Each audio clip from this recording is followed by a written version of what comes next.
When you don't take time to look at it through other people's eyes. Take some time and reflect on what you believe in your soul. Cause that is the key to life. You gotta let the negativity go. Hi, What the Foxers. Thank you so much for tuning in to What the Fox podcast. We want to remind you that today's episode is sponsored by Therapy Appointment. Therapy Appointment is the practical tool for starting, growing, and managing a practice. Therapy Appointment was built for therapists by therapists. Hello, and welcome to the What the Fox podcast with your two hosts, Lindsey Fox and Amber Ross. Here on the What the Fox podcast, we deconstruct social norms to build better lives. In today's episode, we are going to be talking about trauma, and that is big T as well as little t trauma. And you can imagine the conversations that Lindsey and I have that lead us to topics like this. But this is who we are. I love it. This actually came up a few weeks ago because I started reading a book called The Body Keeps the Score, and it's Brain, Mind, and Body in the Healing of Trauma. So yes, it sparked... by Bessel. Yes, this is a very well-known book. By the way, this guy has sold millions and millions of copies of this book, and I'm so glad that you started reading it. I have not read it in ages. I'm actually enjoying reading it. I'll admit I'm not very far into the book, but so far there's been a lot of aha moments, which have caused me to sort of pause because I don't know if everybody's like this, but like when I'm reading a book and I have an aha moment that's like a deep, okay, we're talking about trauma here. So we're talking about things that like bring an emotional response. I kind of sit with that for a minute before I move to the next chapter or the next page. So yeah, it may take me a hot minute to make it through this book. Yeah, I do think people should be aware if you have not read this book. It can be a little jarring, particularly if you don't know what you're getting into reading this book. I think in Amber's case, this was just like a book club recommendation. And I'm like, well, wow, that's a hell of a book club recommendation to throw out there to a group because it's not a typical one that you'd see in a book club setting. Yes. And to be fair, it's not a typical book club. Like we are a wellness focused. So it's mind, body, spirit, like everything. Every book we pick up has some, I don't want to say heavy content, but I mean, it's work content. It sounds like educational yes. and value. Yeah. We're not doing fiction and like the escaping reality. We're very much focused on fixing the reality so that we don't have to escape from it, basically. Imagine. Although I do like fiction books too. So yeah, sometimes it's good to take it easy, but it's a heavy topic and it is. And so Amber's been learning a lot and kind of reading this book and exploring it. So we've certainly had more conversations come up just in our dialogue, in our day-to-day dialogue about certain things that connect to it. Absolutely. And I think the biggest aha moment for me so far, that I can't brush off or like set aside is the fact that trauma happens to everyone. Okay. I know that. Yes. Like not newsflash there. But it is actually, that is a newsflash. And like, that's what I want to get into today. Because I don't think that's common knowledge. And I think a lot of people would actually argue against that view that it happens to everyone. Okay. Absolutely. Yeah. Yeah. I think maybe it depends generationally, like your age, socioeconomic status, your education on trauma and psychoeducation as a whole with regard to mental health. I don't actually think that I feel like what you're saying is actually quite progressive and it's the direction that things are moving. Okay. But I don't think it's as commonly or widely accepted as we would like to think. Well, I see what you're saying, and I can agree with you. And it makes sense because the last few years, from my perspective, at least in our age demographic and like the circles that you and I run in, it has been a big topic and it's almost like the trendy thing to talk about. And I cringe when I say trendy and trauma together, but well, that's what we should talk about today. I mean, honestly, I think that is a hell of a good topic because it is a trendy topic, and it's definitely more trendy on social media. We see a lot of, Mm, hashtag trauma recovery, hashtag yeah. trauma healing, hashtag, or everyone is a narcissist now and everyone's Oh going gosh, through yeah. trauma. So there is a lot of labeling, and I do think we should start by just discussing what is trauma. How do we define what trauma is? Uh, Yeah. and so I think in the context of this conversation for today, it is important to understand that there are the DSM-5, which is used to issue mental health diagnoses or whatever. I mean, yes, there are certain criteria in place that would meet that would give you a diagnosis of PTSD or complex Mhm. PTSD. But it's not to say that every single person who experiences a traumatic event or witnesses a traumatic event, it will qualify for a diagnosis, which is a good thing. I mean, that's a good thing because that means that there's, certain factors that are going into play on a neurobiological level, but also with regard to their coping skills and resilience factor of what's being employed, social supports, that sort of thing, to prevent them from getting to the state where they're meeting clinical criteria of a diagnosis per se. But it Yeah. doesn't necessarily mean that they're not struggling and that what they're going through is not hard. And so, Absolutely. Yes. And so let's take it a step back and let's say, because up until probably the last 2 years, I didn't know big T, little T trauma. Okay. So let's roll all the way back and yep, actually define that piece of it. yep. So, I would say in general, most people associate trauma as occurring with harrowing events like natural disasters, like what Mhm. just happened with Hurricane Ian, Yes. and people experiencing loss of life or witnessing loss of life. There being a perceived threat of loss of life. So any kind of distressing event that falls beyond the scope of normal human experience Yeah. can essentially be considered traumatic. And so that's the piece that I want to make sure that we're holding space for, is that any distressing event that falls beyond the scope of normal human experience can be considered traumatic. And so then it becomes, what is normal? Hmm. What is normal? What is the normal human experience? And I think that's where we kind of look at big T, little t trauma, because maybe your normal comprises of a lot of uh, adverse childhood experiences, Yeah. coming from a broken home, low income family, there being a lot of yelling, bickering, arguing, and, early adolescence, childhood, and kind of like leading into adulthood with more um, distress, so to speak. Yeah. That could be traumatic for one, whereas it Well, could be and we deep. also talked about, last season, the pandemic itself was like massive collective trauma for the world. Like, Yeah. and that's on a Yeah. different level.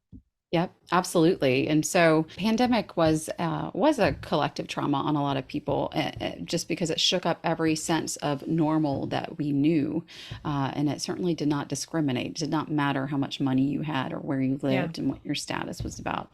Um, so with that, well, granted, there were certainly populations that were more severely affected. So I don't want to minimize that, Right. particularly the frontline workers that still had to keep going.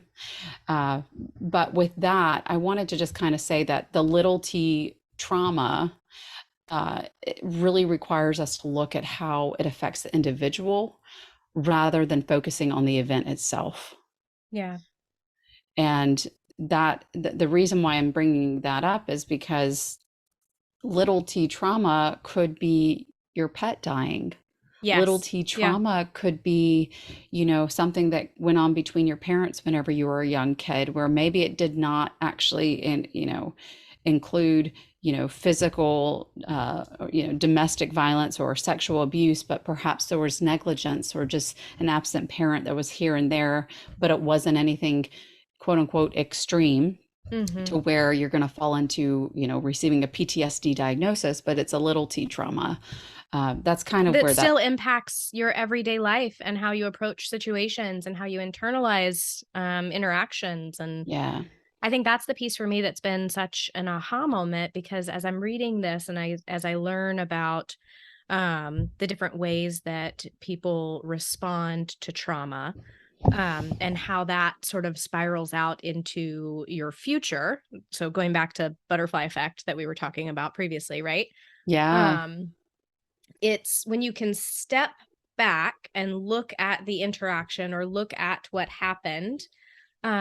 It's just it's a different perspective, and it's a different process, and it allows you to start the healing work, because now you've identified a situation, you've identified how it's impacting your life, and it allows you to have that introspective opportunity and do something about it. Hmm. Yeah, you're actually bringing up a really great point because I think actually there's evidence now to support this, which I think is valuable because it does offer validation for those individuals who have experienced or are experiencing little t traumas.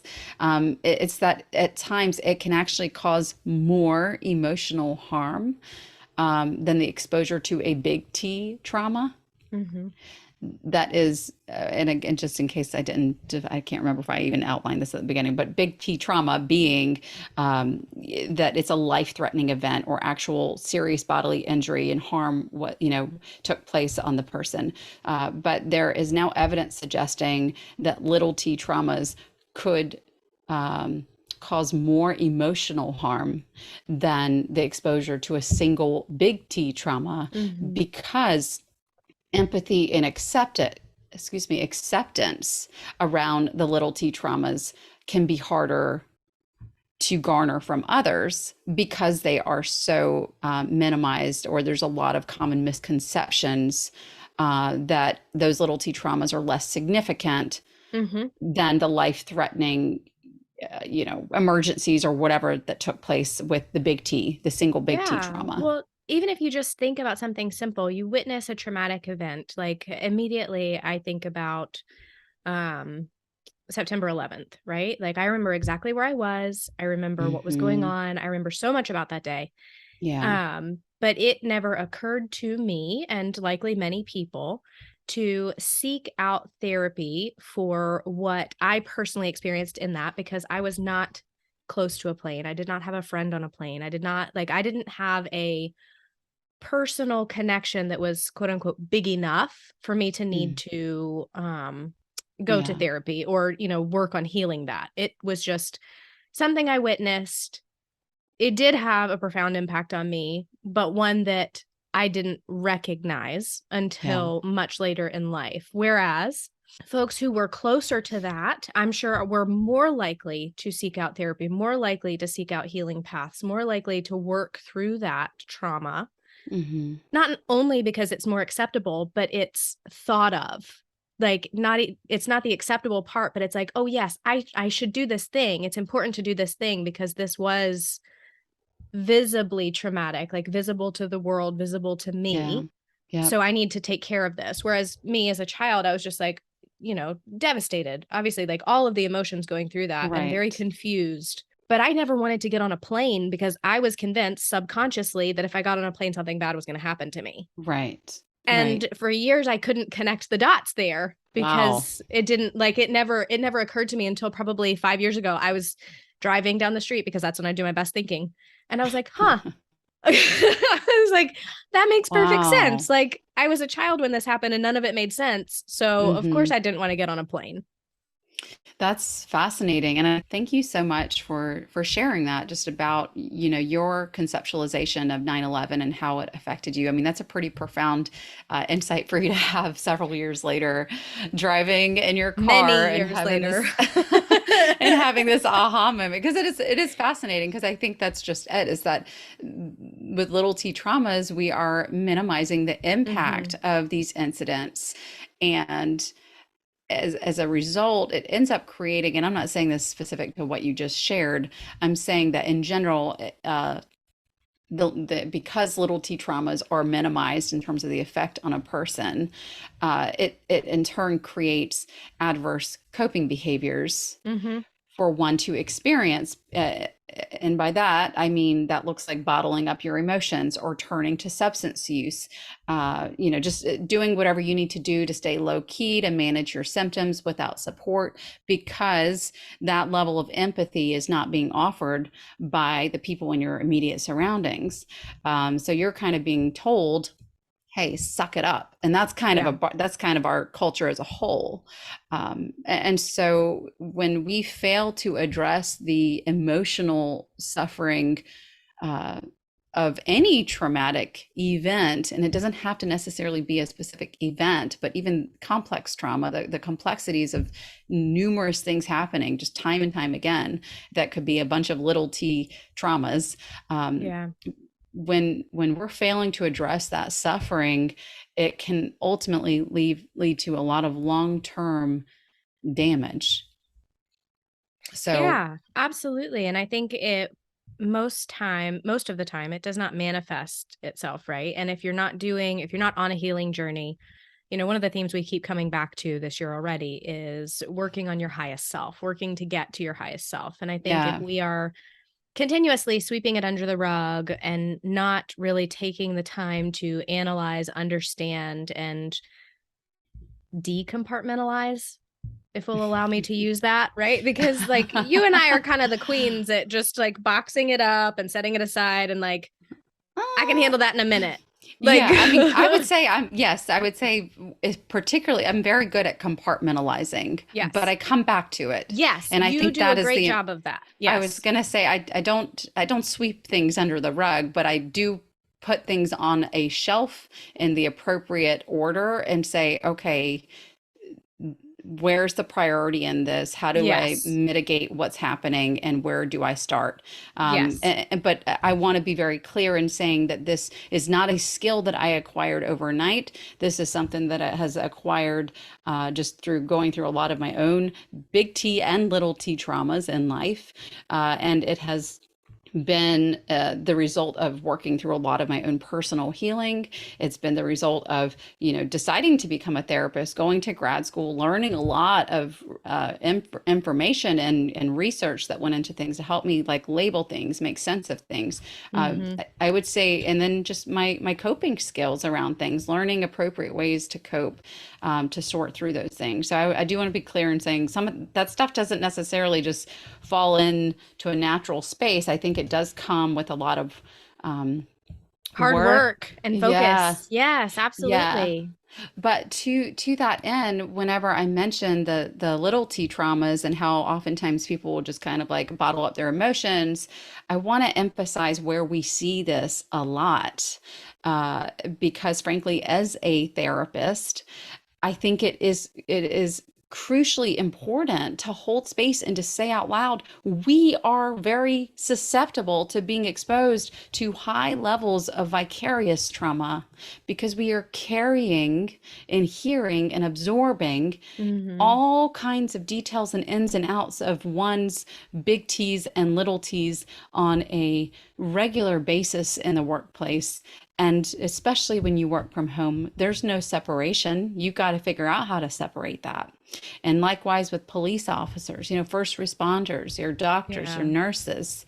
So I think it's important to hold space for the fact that there are so many types of industries or fields out there where society does say, suck it up. You got to Yeah. keep going. You You got to keep chose this job. responding. You chose this life. Yeah. Yeah. And that's it's crap. And it's really unfortunate because we're doing our society as a whole a major disservice because it's not Sure. dealing with your trauma, dealing with your experiences is not a weakness. It's not a luxury. It's not like these are necessities. It's Yeah. required. You cannot continue your whole life without ever doing the work because at some point it's going to show itself in a way that's Yeah. not going to be healthy, right? Excellent segue. Excellent. You're killing it today, Amber. Yeah, because you're right. It doesn't always show up. And you can only sustain these maladaptive coping skills for so long before they catch up with you. Basically, that's what I'm hearing you say. And so, Yes. when we Yeah. think about also the role of, gender roles. So I got very in grad school, I got really into looking at the research around substance use and abuse by frontline. So for firefighters, for Hmm. police, Yeah. For first and responders. yes, but more specifically firefighters. And there is a profound level of alcohol use among firefighters who are suffering from more than likely like clinical PTSD, Yeah. right? I mean, I can't But then, imagine why. yeah, And yeah. I that's mean, said it's with just, a heavy dose of sarcasm in case y'all cannot hear it. Like these folks literally put their lives on the line every time they get dressed to go to work. Like this is, Mm. And it's they're the hard. first ones to arrive. Keep in Yeah. mind, firefighters tend to be the first ones to arrive to the scene, and the things that they see and witness are horrific. I mean, just horrific. And so, something I do want to mention and kind of transition this conversation to is the impact of stress on the body, Yeah. because when we talk about the absence of adaptive coping to sort through this, or the absence of appropriate social support or the validation needed to sort through this stuff, it shows up in other ways. And I feel this is something that, Amber, you as a wellness coach, I think that this is something that you have come across a lot with your clients. I've certainly seen it with my clients, but just how the impact of stress on the body can show up through joint pain, you just Yeah. chronic pain, arthritis, so many different ways. And When it there's a can, new, I don't know how new it is, but it's new to me in discovering it, but there's a group of folks who are linking or trying to link some of the autoimmune struggles to trauma in the body, and the way yes. that that trauma and that stress is manifesting in our organs and in our body systems to make them lose function. Yes, absolutely. And amazingly, I'm so sorry to cut you off there. I No, just got please go ahead, excited. go. Hey, you're excited, go. I did. I just got excited because it's like truly, I mean, for our listeners, we don't pre-plan our podcast episodes, but you're so on point with like these things that we're kind of bouncing off of each other today. It's so on point. I have been reading this book called The Myth of Normal by Gabe Mate, and he is most well known for his work around substance use and addiction. And in this book, he was talking about how in 1872, this guy who is kind of like known as the father of medicine, so to speak, and I might butcher his name, but is Jean Martin Charcot, talks about how the emotional triggers that are suppressed in early childhood, like emotional triggers that lead to like fear and anger that are then internalized and suppressed, how over a span of one's lifetime, how it actually causes inflammation in the nervous system and in turn creates autoimmune issues. And he talked about, and this is in 1872, Amazing. he talks about how MS specifically is results from long-term grief and vexation. I mean, the fact that he had this profound insight, and this is a century and a half ago, and we're just now kind of catching up. I mean, it's wild. So this concept of how stress affects us on a cellular level, this has been something that has been hypothesized for so long, but we're just now starting to actually pay attention to it. Well, it's interesting to me, and I'm an unpopular opinion. I feel like we just turn a blind eye to things that are too complex, too hard, or too like it's not the sexy fixing problem. Like we talked about this recently, right? Like we hyper focus on something that's out of our control or in our control, and we just kind of like ebb between the things that are interesting. And I feel like with autoimmune, with trauma, with all of these intangible ideas that we as a society were like, oh, we can't figure that out. We're going to focus in on like things that make scientific sense. And it's Right. frustrating. Well, also it teaches, I mean, frankly, I feel that what medical school has been teaching people for ages now is basically that people really shouldn't trust their bodies, that the Oh, yeah. technology knows better than your Yeah. body. And I Oof. feel that's where it is time for us to kind of shift gears Yeah. to look at this through a holistic mind, body, and spirit, Yeah. biopsychosocial lens of saying, wow, how does stress activation affect us on a cellular level? So maybe stress itself does not generate the changes in our body itself, but perhaps the stress affects our mood, our coping mechanisms, our access to social support, and in turn, those things can influence the underlying cellular processes Hmm. that affect our body. Yeah. I don't want to say we're looking at it in a backwards manner because I am aware I that mean, science has its place and science is necessary and science has come, like, but now the has done a science lot of is good. showing this, which is great. Yeah. Yeah, absolutely. And I'm excited to see the next steps. I'm excited to Mhm. see people get to the root cause and not stop at symptom management. Yes, yes. And I mean, honestly, as we get into, I know I was just talking about gender roles or what have you, but just Amber, you are a mother, and just talking about the fact that people who have gone through different types of pregnancies, we've actually had prior guest speakers come on this Yeah. podcast to share their experiences and, frankly, like horror stories of what one Yeah. have been through with their providers. And it's like a lot of times there are medical physicians who treat individuals who are pregnant and going through labor as if they are a sick patient, when in fact Yeah. it is a human being who's doing just fine trying to go into labor and have their baby. And they kind of lose sight of that at times, or they're Yeah, it's a not wild asking the ride. questions. Yeah, they're not asking questions like, what are the environmental stressors that could be affecting you right now in your pregnancy? What can we do to offer those additional supports around that? And so there's just an absence of trauma informed care in so many different pockets in the workplace and the medical space. I mean, I could go on and on about that, but Tell me sorry. you're passionate about it without telling I me you're know. passionate about it. I love it. I know. I just went on a rant. I'm sorry. No, you are 100% fine. And I think to bring it all back and kind of where I feel like we need to focus as a society, right? To some extent or another, we are all traumatized people. Like we have all experienced a level of trauma somewhere in our lives. Wait, And can I pause that oh, though? yeah. Yeah, because I still am not. I know that we started off in saying that statement. I think it's important to also keep in mind.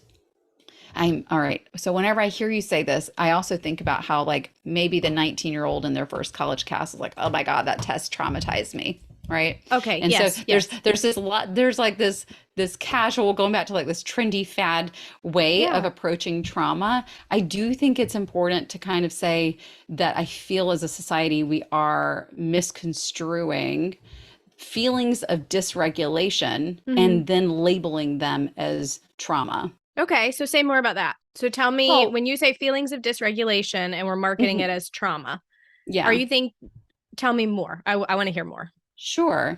I mean, we can feel stressed out. We Yeah. can have our nervous system is allowed to work in the way that it's designed to work and to, respond accordingly. We're allowed to have crummy days and feel stressed out or feel like, oh my gosh, this week was overwhelming and this happened, that happened, whatever. But I just want to, that's why I keep going back to like the little t trauma is about a subjective experience. And so I'm not trying Hmm. to minimize that, but I Yeah. also think we are at times over attributing things and calling them little t traumas when in fact it's just us having a tough day and having our a sense of emotional Yeah. dysregulation that makes sense because we're human beings. Well, and we're quick. I absolutely get what you're saying and I appreciate it and I appreciate you stopping me because you're absolutely right. And it's easy there's a trend to label everything as something because it makes it easier to do something with, right? So even Well, going our back brain to likes thinking to do about, that. yeah, we want to label things, Categorize, yeah. but if you continuously mislabel something, then your body starts to react to that level of item in that heightened manner. So if Yeah. we continue to say like, okay, test stresses me out. I have test anxiety. It is something that Mhm. I have struggled with my entire life and resulted in me being a really subpar student. One of the things. The rest is I history. don't know if I'd call But you subpar, but from if you were to look at okay, but if you were to look at my test scores, my grades, the things Mhm. that quote unquote matter to society, I Yeah. was not like I wasn't on anybody's list for anything other than, bare minimum and skirting in the middle somewhere. Mhm. But I consider myself an intelligent human. I consider myself You like are. I can figure things out with the best of them. But you put me in a standardized test or an organized test and I'm out. I like it is I feel that. debilitating for me. Mhm. So, but that I have a level of test anxiety that is legitimate. It is crippling for me to take tests. Mm. And I don't think it's because I knew what test anxiety was. I don't think it was because I was labeling stress as test anxiety, but I do think it is possible for our brains to start to categorize things in that manner. So if you continue to Oh, be yeah. like to playfully say, this thing traumatized me, it is possible for your brain and your body to begin the trauma response and stay in that mode, causing a host of other issues. So I think it's something we need to be careful of. Well, sure. I think this goes right back into the role of internal dialogue and how our self-talk absolutely, how we just might casually say, we are what we think. Yeah. Well, if we keep telling Yes. ourselves that this is our reality, then we're going to start living and responding in that manner. We're going to be constantly walking on eggshells, or even, in the context of panic disorder, for example, Yeah. panic disorder is really the feared, uncued panic attacks where all of a sudden you might have the sensation of it could be exercising, right? Exercising makes our heart rate increase, but then if we're telling ourselves, no, no, that's not a normal response for my heart to do that because I'm exercising, it must be a panic attack, then you're probably going to have a panic attack because you're thinking about having a panic attack. Yeah. um, and so it is incredible how our thoughts can actually affect the way that we internalize things, and then you're right, how our nervous system kicks in and takes over. Yeah. I agree with you completely. And it goes one of the early chapters, I was just trying to find the spot, but of course I can't find it right this minute. But the body keeps the score. Part of it is talking about self-regulation and the fact that we do, to a certain extent, have the ability to regulate parts of our physiology that were previously thought of as like Yes. working on their own. I'm sure there's a more Yes. cohesive way of saying that. But this You're is one of the doing great. reasons this is one of the reasons in my wellness community that we focus so much on the mental aspect of Hmm. your health and well-being. Like this is not diet culture as a whole has done a lot to hurt people and hurt the human experience because it focuses in on aesthetics. It focuses in on, how small can you make yourself? So Yeah. we're working to undo many, many years of that by focusing in on the mental health aspect and your Hmm. relationship with the food that you're putting in your body and why you gravitate towards certain foods over other foods and regulating that stress response and that heightened heart rate and all of those aspects of your body that sort of quote unquote do their own thing. Yeah. They really don't. Like you have a huge part in that, in the way that you talk to yourself, the people you surround yourself with, the Yeah. things that you allow yourself to view on the news and in social media, Hmm. and like all of these aspects Yes. of our lives are Our connected, our whether we want them to be or locus. not. That's right. It's so true. It really is about focusing. And I know I've said this, but focus on your locus, Focus on It's your going to be like locus the of theme of the year. control.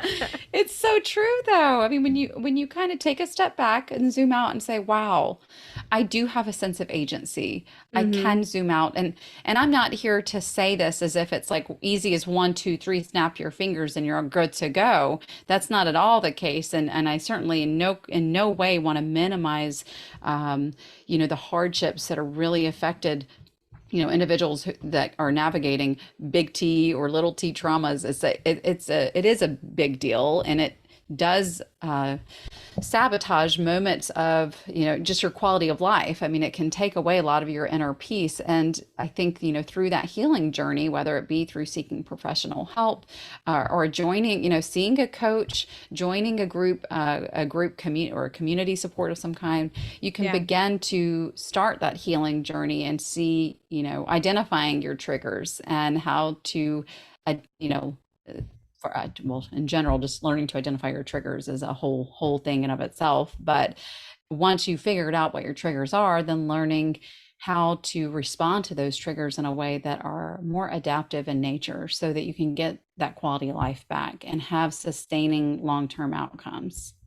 Yeah, absolutely. I mean, if we think about this at the basic level, if you don't deal with it and you don't learn your triggers, you don't learn your body's response, you don't spend any time doing that, you're continuously allowing your body to be in defense mode, and you're continuously allowing your self to run a Yeah, marathon that doesn't exist or that doesn't yeah, necessarily have to exist, right? yeah, yeah, You can't exist in that mode and thrive. You can't exist in that mode and yeah. grow and like actually put goodness out into the world for a long period of time. So Yeah, it's exhausting. And that's the it is thing, exhausting. Yeah. which I mean, I don't think we have time to get into this now, but I think a wonderful topic for us to cover might be around adrenal fatigue as a whole.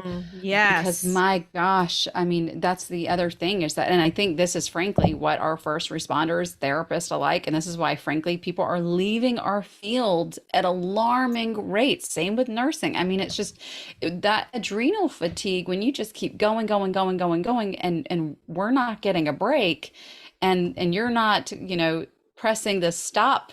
You're not pumping your own brakes since your environment's not allowing to happen it for you.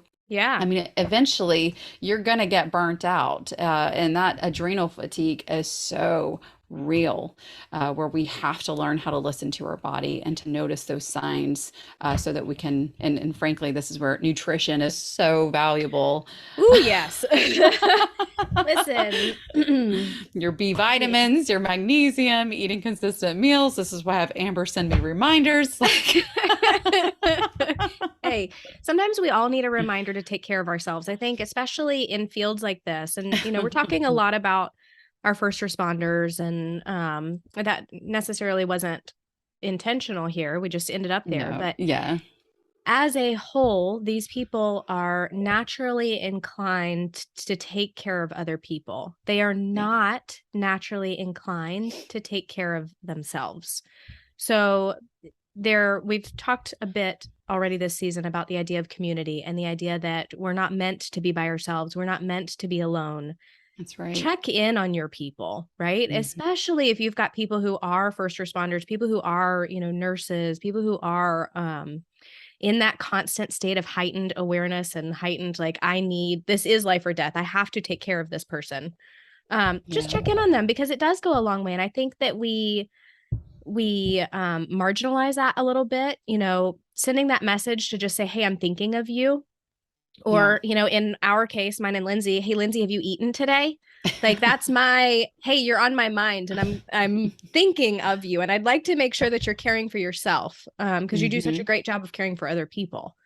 That's something we don't need to lose Yeah. sight of. And I think it's just a small challenge. We talked in a previous episode about the challenge of, offering a smile to someone you pass by that's a stranger. Yeah. Something as simple as letting someone know you're thinking about them or Checking asking someone if in. they've eaten. Like those are because we get trapped in this, how are you today? Yeah. Oh, Opener. I'm And fine. gosh, I'm please, like, fine. I'm going to tell you I'm fine if my house is on fire. Like, I don't know How are how to you answer really? that question. I don't know Yeah. how to answer that question Yeah. because I'm like, I don't Hmm. know. Like, Yeah. I can't Can put I, it in 10 words or less. you know what I do tend to ask instead of, I mean, I know I say this to like my clients, but truly I think it's something that it's fair to ask any person is where's your energy at today? How's it going? Where's your energy at today? Just in terms of checking in of like, are you low energy, medium energy, high energy? Like, are you feeling kind of like My energy blah? left the building. Yeah, I mean, it got just it just kind Yeah. of gives someone a clue of like, where's your headspace today? Where's your Yeah. energy today?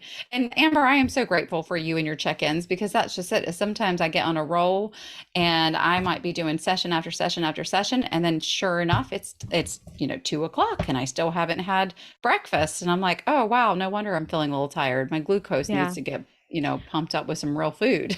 Yeah. Well, and you find yourself like spiraling and you can't focus on any one task. And it's like, wait, did I eat? Because your brain cannot function if you are not well nourished. I can tell you Yeah. that. Like Or you're hydrated. or hydrated. It's like your body is this beautiful machine, but you really do have to do a little bit of work to make it perform. Yes. Amazing how that works, right? It's Yeah. just crazy.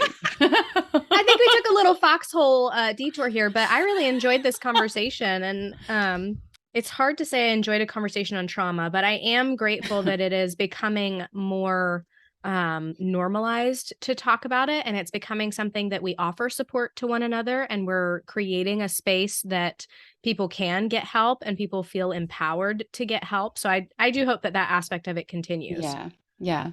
And just as a closing remark, if you or someone you know is thinking about suicide or contemplating suicide, I think it's really important to remember and share that 988 is the number that you can text or call to get support 24/7. This is a number that I've had to issue a number of times this week. I do not know what is going on in the air, but I just feel like there's a lot of movement going on. There's a lot of things that's coming up for a lot of people. And I think it's just so, so, so critical that you remember that you are not alone and that professional help is available. I understand our healthcare system can kind of suck sometimes, which is a whole nother rant, but please know that you can contact 988 without using or having access to healthcare services where someone will be there to respond accordingly. Absolutely. And that's really important that you share that and that we create more awareness around that. So thank you. I appreciate that, Lindsay. Yeah. Well, it was wonderful to have this conversation. I do think the more that we continue on this trajectory of just information sharing, I think that's where the ripple effect of change can happen. And that's where we can, do our part as being change agents. It's just creating a safe space to have these conversations. Yeah, absolutely. We're just humans doing the best that we can with what we've got. All day long, friend. That's all we're doing. But with that being said, we cannot wait to see you guys next Tuesday. Please remember to subscribe to our YouTube channel. We are trying to get better at promoting it. So please go ahead and subscribe and share with your friends. Watch us during your workday and feel free to check out the show notes to see where we are located on different social media platforms as well. Awesome. Thank you. See you next Tuesday. Bye, y'all. Bye. And we all sing, everything is gonna be just fine. It's gonna fall into place. The sun is gonna set on your terrible day.